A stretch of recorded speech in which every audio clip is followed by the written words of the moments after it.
नहमदुहु व नसल्ली अला रसूलिल करीम अम्मा बाद फ़ाउज़ु बिल्लाहि मिनश शैतानिर रजीम बिस्मिल्लाहिर रहमानिर रहीम। अस्सलाम वालेकुम नाज़रीन, साइंस ने बहुत ज़्यादा तरक्की कर ली। इंसान चांद पर भी पहुंच गया, हवाओं में भी उड़ने लगा, समंदरों पर भी तैरने लगा। लेकिन ये तमाम चीज़ें इंसान ने अल्लाह पाक की दी अकल से ही सीखी हैं और अल्लाह पाक ने उसके मुकद्दर में ये चीज़ लिखी कि वो उसको तरक्की देगा। जिस तरह के हमारे मसाइल हैं उसी तरह के अल्लाह पाक ने हमें मसाइल भी दिए और जब हम उनका सही इस्तेमाल करते हैं तो बहुत से फ़वाइद हमें हासिल होते हैं। लेकिन मुख्तलिफ फ़िरक़ों के उलमा इकराम ने अपने बुजुर्गों के बारे में डिक्लेयर किया हुआ है कि वो भी इसी तरह के काम करते थे और इस तरह की करामात उनके पास मुअज्जज़ात थी। इस्लाम में साइंस का कहीं जिक्र नहीं है, लेकिन इस्लाम की नज़र से साइंस भी एक इस तरह का अलूम है कि जिसमें इंसान जो है वो काम भी करता है जो नजर भी धोखा खा जाती है। लेकिन इनके बाबों के वाकयात और करामतों का जिक्र तो कहीं नहीं है जो ये सुनाते हैं और करके कोई भी नहीं दिखा सकता, लेकिन ये उसको डिफेंड करते हैं और साबित करने की कोशिश भी करते हैं। इंजीनियर साहब तो फिर साइंस और इस्लाम को लेकर इनके बाबों की हकीकत जो है वो खोल के रख देते हैं। आइए सबसे पहले वो वीडियो देखते हैं, उसके बाद हम मज़ीद बात करेंगे। उससे पहले मेरे चैनल को प्लीज सब्सक्राइब करें, वीडियो को शेयर करें, लाइक करें। आइए वीडियो देखते हैं। हमारी जिंदगी आसान करके दिखा दिया और इस चीज ने फिर लोगों को धोखे में मुब्तला कर दिया। उन्होंने मटेरियल को सब कुछ समझा और ये है दजाली सिस्टम कि एक्वायर्ड नॉलेज जो अल्लाह ताला ने दिया था साइंस का इल्म, the knowledge obtained through observations and experiments, उसको सब कुछ समझ लिया। और जो रिवील्ड नॉलेज था वही का इल्म जो हमारी आखिरत से मुताल्लिक था, जो हमारी अखलाकियात से मुताल्लिक था, उससे इन लोगों ने आंख बंद कर ली। इस्लाम तो दोनों उलूम को साथ लेके चलता है और मैं कहता हूं ये एक्वायर्ड नॉलेज साइंस ने तो जितनी तवहुमात की मट्टी पलीत की है ना, हमारे पास तो कोई जरिया नहीं था इनकी मट्टी पलीत करने का। हम इन्हें कुरान और सुन्नत से आयात और अहादीस बताते थे तो ये लोग नहीं मानते थे। साइंस ने तो सब कुछ करके दिखा दिया है, अब हम इनको कहते हैं हाँ जी आओ ना जनाब। तुम लोग कहते हो ना बुजुर्ग दिलों का हाल जानते हैं, और तुम्हारे बुजुर्गों का हाल यह है कि आज के वक्त में जिन लोगों को तुम लोगों ने गौस डिक्लेयर किया हुआ है ना, उन्होंने भी इतना मोटा चश्मा लगाया होता है पढ़ने के लिए। पापा जानी और उसका जो पोता है जिसका नाम उन्होंने मुआविया रखा हुआ है, इतना मोटा उसको शीशा लगा हुआ है। तो जो दिलों के हाल जानते हैं वो ये अपने वो अच्छा वो अजमेर शरीफ का आईपैड नहीं बना हुआ ना बरेली शरीफ का ना देवबंद शरीफ का, वो भी अमेरिका शरीफ का, जापान शरीफ का, इसराइल शरीफ का बना हुआ है। उसको पढ़ रहे होते हैं और उसमें भी जब नहीं पढ़ा जाता ना तो वो ऐनक लगाते हैं। वैसे उनको कोई बताया ना यार थोड़ी इज्जत बचानी है, ऐनक उतार के ना उन्हें थोड़ा जूम कर लिया करो, इंजीनियर साहब के फितने तुझसे बच जाओगे। तो वो ऐनक लगा के उससे पढ़ रहे होते हैं। ये लोग हैं जो लोगों के दिलों के हाल जानते हैं। साइंस ने देखे इनकी मट्टी कैसी पलीद की है कि ऐनक इनको भी लगानी पड़ गई है और इससे ये इनका पोल खुल गया कि दिल के हाल तो छोड़ दें। जो मैं कहता था ना ये सामने से देख के नहीं पढ़ सकते, ये उर्दू नहीं पढ़ सकते बुढ़ापे में देख के बगैर ऐनक के। साइंस पढ़ना तो दूर की बात है। तो ये साइंस ने जो कि सब कुछ करके दिखाया तो वो लोग ज़्यादा फिर असीर हो गए। मैंने कहा जी वाह वाह वाह, ये है असल इल्म। ठीक है, जिसको ये रूहानियत कहते हैं जो कुछ है, उसने तो साइंस ने तो क्या करिश्मा कर दिया है। आज से 100 साल पहले का इंसान अगर निकल आए कब्र से बाहर और आप उसको बताएं कि ये मेरा मोबाइल फोन है, मैं लाइव तुझे इस वक्त मक्का और मदीना दिखाता हूं, वो मानने के लिए तैयार होगा? भाई उसने तो 4 महीने यहां से पैदल जाके हज किया हुआ है, वो कैसे मान लेगा? लेकिन आज हमारे बच्चे को भी पता है। कहते जी इंजीनियर साहब कहते बाबे ते शाही कोई नहीं। ओए बाबे ते बच्चों के सामने शाही कोई नहीं। साढ़े बच्चे मोबाइल चला सकते हैं, तुम्हारे बाबे भी नहीं चला सकते जब तक कि किसी से सीख ना ले। बनाना तो दूर दी कर है, वो छड़ दो, बना तो सकते ही नहीं है। तो साइंस ने इनकी बहुत मट्टी पलीत की। हाज उमरे के लिए जाते रहे ना ये सारे बुजुर्ग। तेल तो 1960 में गोरों ने निकाला है। इनसे पूछे जब तुम मक्के मदीने हज के लिए जाते थे तेल क्यों नहीं तो नजर आया? तुसी तो 7 जमीन थले वेखदे सो।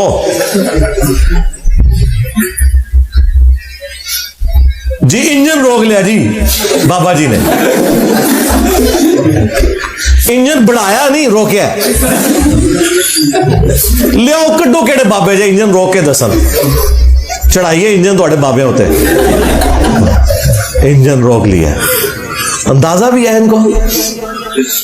मैं पीर मेरली साहब का पढ़ रहा था, इंजन रोक लिया। और उनकी आप बायोग्राफी पढ़े तो वो खुद ट्रेन पे हज करने गए थे, यहां से कराची गए थे, स्टीम इंजन चलता था। जाहिर है कराची अगर वो जाते पैदल, उसकी बजाय ट्रेन पे, और वहां से फिर बहरी जहाज में गए थे। इंजन रोक लिया जी। तो साइंस ने तो कुछ नहीं छोड़ा, मैं कहता हूं जी इनका। इसलिए मैंने कई साल ये पहले कहा था कि ये जो आज का मॉडर्न दौर है ना, इसमें ये जो तुमने द्यो मालाई किस्से कहानियों वाला दीन लोगों को बताया ना, इसकी अब कोई गुंजाइश बाकी नहीं है। ये है ही फ्रॉड था, ठीक है। और ये ना समझिएगा कि ये मेरी थॉट्स है, हमारे ज़हन वाले लोग शुरू से एग्जिस्ट करते हैं, लेकिन चूंकि हुकूमतों के अंदर सूफिया के मानने वाले बैठे हुए थे, वो ऐसे लोगों को कत्ल करवा देते थे, उनकी आवाज को दबा दिया जाता था। यूट्यूब तो नहीं था ना। आज आप इमेजिन करें इंटरनेट यूट्यूब ना होता तो आप लोग यहां बैठे होते हैं। दुनिया के कोने कोने से आके यहां पे लोग मुझे मिल के जाते हैं। ये एक छोटे से कमरे में ही आवाज दफन हो जानी थी। ये तो अल्लाह ताला ने एक फैसला फरमाया है कि ठीक है, सही बात लोगों तक पहुंचे। अदरवाइज शुरू से लोग ये ऐसी बातें करते थे, उन्हें गुस्ताख कह के, कभी बागी कह के, कभी यहूद और नसारा का एजेंट कह के ये लोग मरवा देते थे। लेकिन हकीकत ये है कि बातें उन्हीं की कुरान और सुन्नत में निकलती हैं। जो ये कहते हैं वो कोई नहीं निकलता। कहते हैं जी निकलता है, देखें जी वो तख्ते बिल्कीस आ गया था। अच्छा जी तख्ते बिल्कीस आ गया तो रफ़ अल-यदैन करना छोड़ दिए। कोई रफ़ अल-यदैन शुरू कर देना, उसे कहते तख्ते बिल्कीस आ गया सी। भाई तख्ते बिल्कीस दा रफ़ अल-यदैन नाल के ताल्लुक।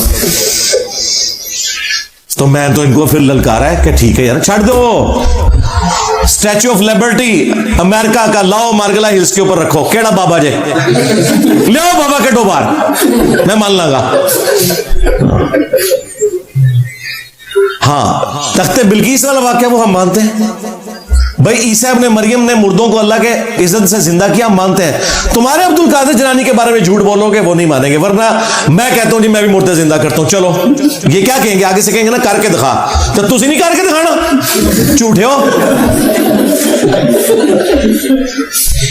ये मेरे नीचे वो तख्त है, मैं कहता हूं जी मैं लेके आऊं जी पलक झपकने से पहले, चलो मनो, क्या कहेंगे ले आके दिखाओ। यही बात जब हम करते कहते देखो मनते नहीं नहीं। तो कोई उसूल है आपका जिसके ऊपर आप खड़े हुए? तो ये जो दजाली निजाम है ना, सिर्फ मटेरियल में बेस करना, उसके पीछे हमारे जो मजहबी तवहुमात है ना, उनका भी बहुत ज्यादा दखल है। जब आप ये कहेंगे काली बिल्ली रास्ता काट दे तो ये नहुसत है। आपको ये बताया जाए कि जल्जला जो है वो इसलिए आता है कि वो एक गाय ने एक सींग के ऊपर जमीन उठाई हुई है, जब दूसरी पे शिफ्ट करती है जल्जला आता है। आपको जब ये बताया जाए कि आपके घर की मुंडेर के ऊपर कौवा अगर जोर से बोले तो ये मेहमान के आने की नवीद है। आपको बताया जाए कि जूती पे जूती चढ़ जाए तो कोई मेहमान आएगा। मेरी तो रोजाना जूती पे जूती चढ़ती है, मैं नेड़े ना लगन देता किसी को। मेहमान दे आना दूर की गल है। सफर लिखा हुआ है, जूती पे जूती चढ़ जाए तो सफर लिखा हुआ है। ये कहानियां बनाई हुई इन्होंने।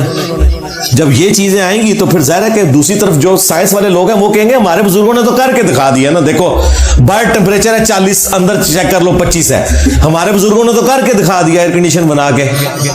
हमारे बुजुर्ग फैराडे ने तो बिजली बना के बता दी। हमारे बुजुर्ग आइंस्टाइन ने जो है वो थ्योरी ऑफ रिलेटिविटी दे के तो ग्रेविटेशन को समझा दिया है।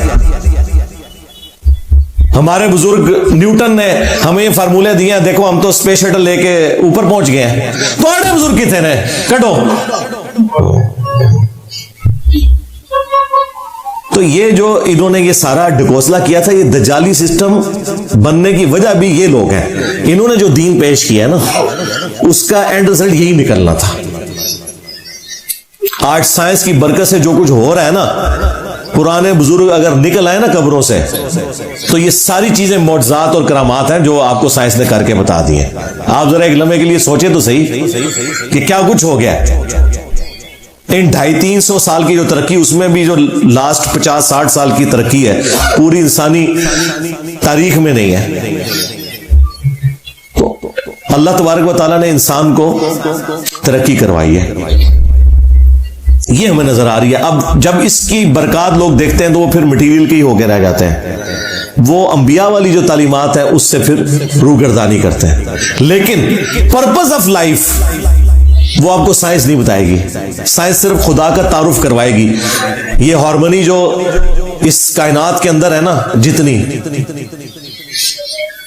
वो आपको साइंस बताएगी कि भाई ये सुप्रीम बीइंग या सुपर नेचुरल एजेंसी के इंटरवीन किए बगैर ये पॉसिबल नहीं है। वो आप मेरी वीडियो देख लें, where did God come from, वो इंग्लिश सबटाइटल के साथ भी अपलोड की हुई है हिदायत विक्ट्री चैनल के ऊपर हमारे भाई ने। अभी तो हर आए दिन ऐसी ऐसी चीजें सामने आ रही हैं कि इंसान परेशान हो जाता है। अगर आप क्लासिकल फिजिक्स और क्वांटम फिजिक्स इन दोनों को स्टडी करें तो आप हैरान हो जाएंगे कि अल्लाह तबारक व तआला ने इन मामलात को किस तरीके से टैकल किया हुआ है। इंसानियत तो 20वीं सदी के आगाज में कंक्लूड कर बैठी थी कि हमने फिजिक्स सारी समझ ली है, आइंस्टाइन ने आके पूरा रुख ही बदल के रख दिया। और फिर जब ये क्वांटम फिजिक्स वाला आया है कॉन्सेप्ट, तो दुनिया तो परेशान है कि छोटे लेवल के ऊपर चीजों का अंदाजा ही नहीं है, और वो फिर बाद में इतनी ऑर्गेनाइज चीजें बन जाती हैं।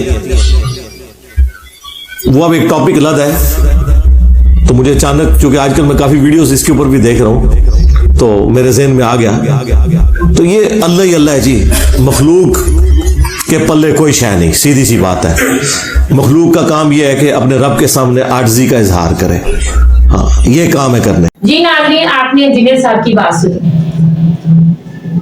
अमीर अहले सुन्नत मौलाना इलियास कादरी से लेकर वो भी इस तरह की करामात बहुत ज्यादा बयान करते हैं जो साइंस के करीब तो हो सकती हैं, लेकिन इस्लाम से उन चीजों का कोई ताल्लुक नहीं है। यानी कि करामात मुअज्जज़ात से उनका कोई ताल्लुक नहीं है। अब तो लोगों ने उनके बारे में भी मुख्तलिफ करामतों का जिक्र करना शुरू कर दिया है कि उनकी वजह से ये होता है, उनका खाया हुआ लुकमा जो है या उनका दिया हुआ लुकमा जो है या उनकी छोड़ी हुई हड्डी जो है उसको कुछ नहीं होता, वो उसी तरीके से बरकरार ताजा रहती है। और बहुत सी करामतें हैं, जिस तरह से पिछले दिनों मैंने एक वीडियो भी अपलोड की थी कि जिसमें जिक्र ये था कि उन्होंने एक मोबाइल को पकड़ा और वो चार्ज नहीं करता था, प्रॉब्लम था उसका, लेकिन उसके बाद उसको चार्ज करने की जरूरत बाकी नहीं थी। ये इस तरह की करामतों का जिक्र करते हैं जिसका ना इस्लाम से कोई ताल्लुक है और ना ही साइंस से कोई ताल्लुक है। साइंस भी उन चीजों को मानती है जो हमारी नजर के सामने होती हैं, हम उसको खुद कर सकते हैं। अब साइंस में तो यही कहीं भी नहीं है कि हम अगर मोबाइल को चार्ज के बगैर लगाएंगे तो वो चार्ज हो जाएगा, उसके लिए चार्ज है। इसी तरह से इस्लाम में इस तरह की कोई करामतों का जिक्र नहीं आया है।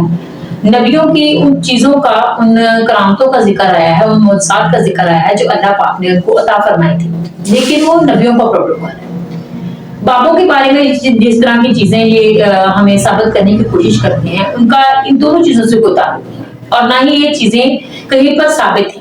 लेकिन ये लोग इसी चीज का रोना रोते हैं और दूसरों को गुमराह करते हैं यही नाम ले लेकर। पहले तो लोग इनकी इस तरह के दिखावे में आ जाते थे, लेकिन अब वक्त बदल चुका है और लोग जो है वो साइंस को भी पढ़ चुके हैं, इस्लाम को भी पढ़ते हैं, कुरान को भी पढ़ते हैं, जिसकी वजह से इनके बाबों की हकीकत खुल गई। और इंजीनियर साहब की वजह से तो बहुत सारी चीजें जो ज़हन पर एक तरह का तजस्सुस रहता था वो जाहिर हो गई। अल्लाह पाक इनको हिदायत अता फरमाए और सही दीन को पेश करें। अगर ये उलमाए कराम बने हुए हैं तो अल्लाह पाक हम सबको अपने अहकामात पर चलने की तौफीक अता फरमाए, आमीन। चैनल को प्लीज सब्सक्राइब करें, वीडियो को शेयर करें, लाइक करें, कमेंट्स बॉक्स में जाकर अपने राय का इज़हार जरूर कीजिए। अस्सलाम वालेकुम।